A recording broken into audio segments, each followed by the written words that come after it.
I gotta be honest with you. I was planning on reviewing an episode from Adventure Time that I had the mixed opinions towards when it comes to its characters, but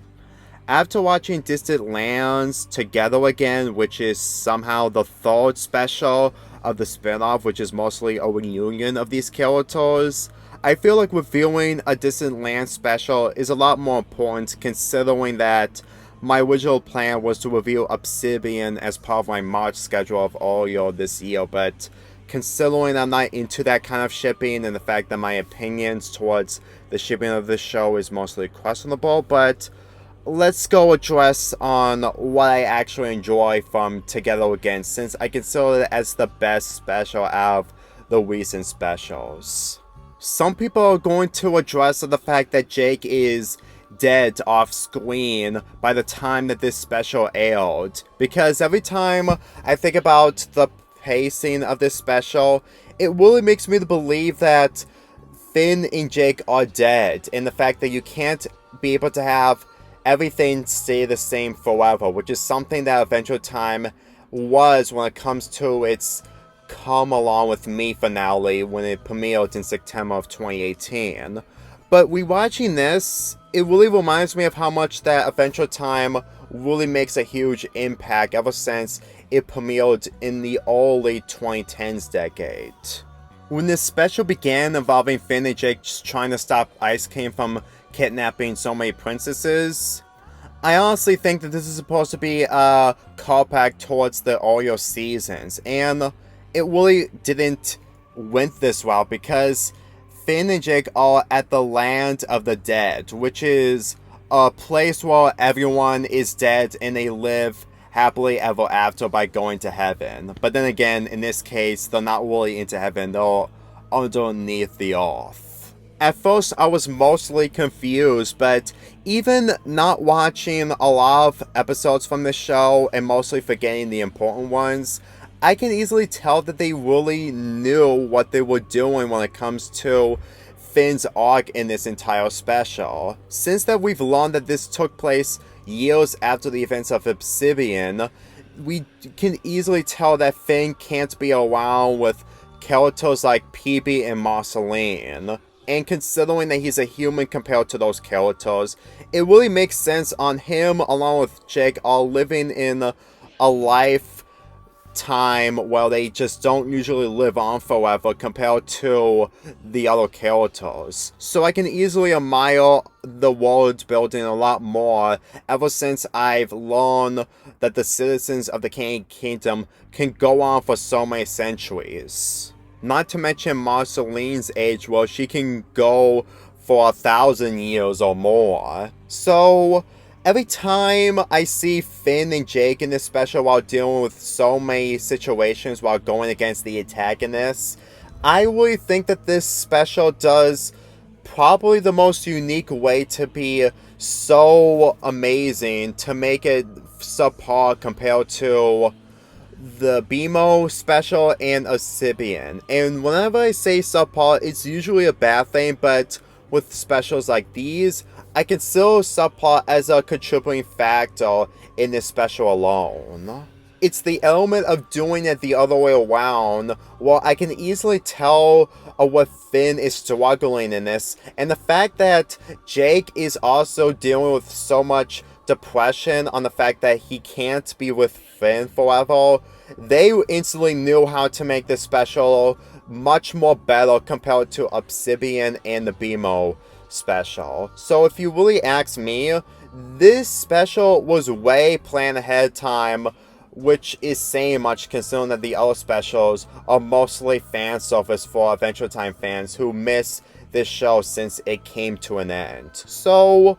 every time I consider this something that can easily be a continuation after the finale of this, is mostly the epilogue after the epilogue, which, if you saw the epilogue of Come Along With Me, it really hits so much in your feels. And every time I see this, it actually made me appreciate Adventure Time of what it really is after so many years since I stopped getting into the show in early 2013. let me make one thing perfectly clear. Most of the episodes I've watched from this, even though that it was done at a forced and rushed direction, I can easily tell that after watching this, I'm mostly fine for the direction of what Adventure Time did when it comes to its earlier seasons. Granted, my opinions may slightly change, but then again, me reviewing episodes from Adventure Time would be much more difficult to get some kind of attention, since that I'm really debatable when it comes to shows like these. But to be perfectly clear, Together Again really makes me believe that for what Adventure Time does when it comes to its characters, I can at least easily admire them the most, because since that Distant Lands is a spin-off and it's really limited when it comes to 4 specials, they always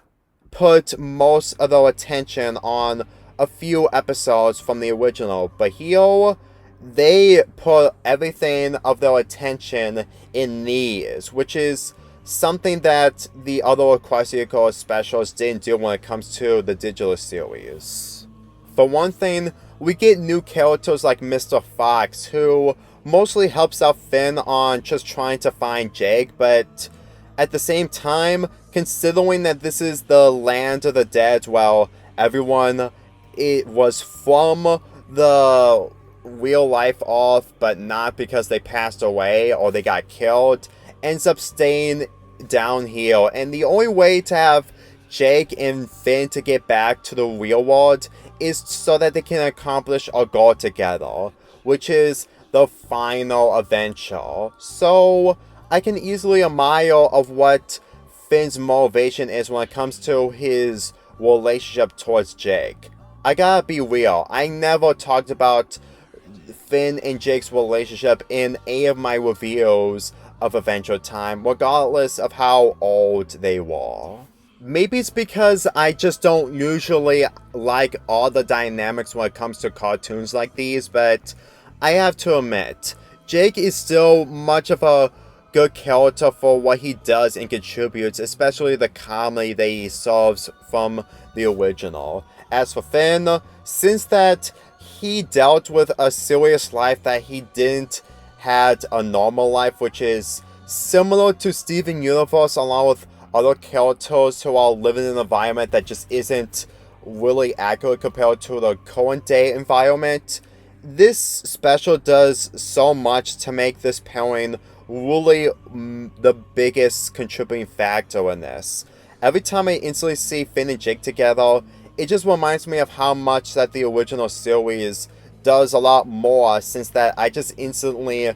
look past those. Like I said, I don't hate or don't like this dynamic, I just couldn't get into it as much as the other elements in this show. And to be real with you, I really had a difficult time to get used to subjects whenever I watched shows like these when I was a teenager back then. So this special, being like the last 2 specials, is mostly fan service. We get to see returning characters like Tree Chunks, Jake's mom and dad, which is also Finn's mom and dad, and Tiffany, who appeared in the first season while Finn gets jealous because Jake needs him to be jealous. And then we get the return of the Lich, which, I gotta be real, the Lich is like literally one of the only villains I remember the most when it comes to the newer seasons of Adventure Time. And I have to admit,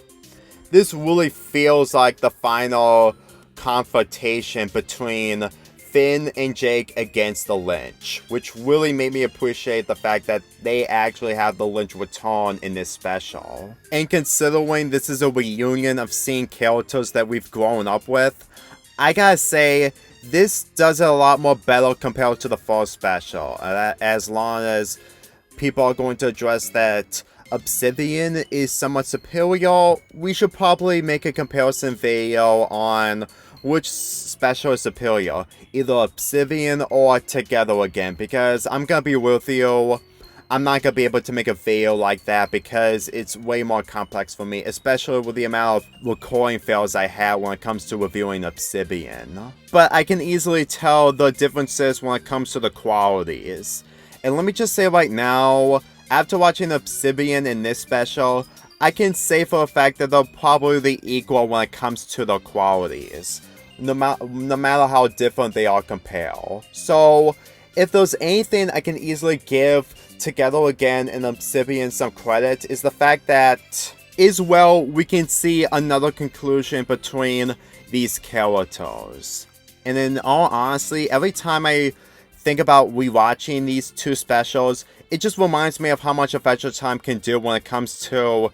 giving me ideas of what I just didn't see back then or just miss out on to actually give an understanding towards. Then again, making separate videos regarding my opinions on each episode that I did like and didn't like will require so much time, and let's be real, it's gonna be a lot more difficult to consider my perspective on Adventure Time by addressing most of the issues I had with it in the past, and rethinking about them now, I'm pretty sure that it's probably going to leave another divide when it comes to opinions. Another topic that I want to discuss from this special is that Peppermint Butler is the ruler of the Candy Kingdom, not Princess Bubblegum anymore. When Finn said PB, I honestly thought that we're going to see PB make a slight cameo in this, like she did in some episodes involving Finn and Jake, but apparently it wasn't really the case. Since that PB spends most of her life living with Marceline, Peppermint Butler is now taking over the Candy Kingdom. To be quite honest, this honestly makes the final special of the Distant Lands really something I'm actually looking forward to watch. Granted, I didn't watch the very first special of the Distant Lands because it's mostly a BMO special, which I do not like BMO that much. But upon reading the synopsis that happened before the production of any of the 4 specials have happened when it comes to animation and voice acting, I honestly felt confused that Peppermint Butler, out of all characters, gets a special of his own, only to learn that after watching this special, he's the ruler of the Candy Kingdom. And this maybe sound crazy, but I really think that they're trying to do something really special when it comes to Wizard City. Yes, it is odd to consider that it's the final special of the Distant Lands, and this is the final time we're going to see Adventure Time for real, but I actually found Peppermint Butler mostly tolerable when it comes to the original series. I am actually curious of what the final special is going to be like. With it putting focus on other characters like the Candy People characters, I actually am mostly convinced that the reason why this isn't the final special is probably because they wanted to do something a lot more unique when it comes to Wizard City. I know full well that the endings of Together Again, Obsidian, and maybe BMO, the BMO special, even if I didn't watch that, had endings that easily gives a great send-off. But when it comes to Peppermint Butler, as much as I can understand that people actually like him, I'm pretty sure that the ending of that special, Wizard City, will be a lot more interesting to say the least. And when I say interesting, it's mostly something that we don't usually expect when it comes to endings from cartoons. I mean, before Come Along With Me came out, we don't usually talk about the ending, and we're just mostly upset that the show is officially ending. But since that this special, Together Again, is the 3rd special, I'm actually curious of what Wizard City is going to send off when it comes to the world building of Adventure Time ending off. And considering that not everything stays the same forever in the Land of Ooo, I gotta admit, the Land of Ooo is way more realistic when you completely see of how the characters move on from Come Along With Me. And to be perfectly honest, aside from the other qualities, like the villain and the fact that he's being cursed by the Lich, I really got nothing else to address other than this special is just like the last 2 specials. It's a reunion involving returning characters, and it really does its job well. And in all honesty, it made me want to watch more episodes from Adventure Time more than what I did back in 2015. Granted, I may need to look through so many people's opinions on mostly arcs that I'm just not really into, especially my perspective on it upon watching the episodes for the first time, but I can easily handle it. Granted, it's going to be difficult to find other ways to review more episodes from Adventure Time, but when the time comes, I might consider on doing a week on reviewing 5 episodes from Adventure Time that is mostly important. But at the same time, it is still my least priorities when it comes to future schedules. Granted, I do not show you my schedules anymore when it comes to the upcoming month, but I still do schedules regardless on which video I have to do when it comes to Patreon supporters or a video of my choosing. So, if there's anything that can take away from this is that if you are a Patreon supporter, you might consider on picking weekly people so that you can pick out the 5 episodes I want to review. You want me to review, actually, from Adventure Time. Granted, it is going to be time-consuming to do a week dedicated to it, but at the same time, I need to actually have my Patreon some kind of views in order to continue on with my channel. Granted, it will be slight improvements, but at the same time, I can still give my opinions on the episodes that you want me to review from Adventure Time. But I will say that I am looking forward to looking back on the episodes that I mostly have a grudge with, while trying to find a different perspective in those episodes, and try to find something that is somewhat good in those episodes. Let me just say right now that I took those episodes a lot more seriously when it comes to Wizard Battle, along with other episodes, but if you saw my old review of Incentium along with Burning Low, those videos really haven't aged that much, which really shows. So, when time can tell, I might be able to find some other way to celebrate Adventure Time, even though that it's all gonna come to an end once the final special of Distant Lands comes out. But even afterwards, even if every cartoon is gonna be old school as years goes on, it's still not gonna stop me to look at new elements that I just didn't see upon watching it the first time. I give Together Again a 7.5 out of 10. Let's get this started.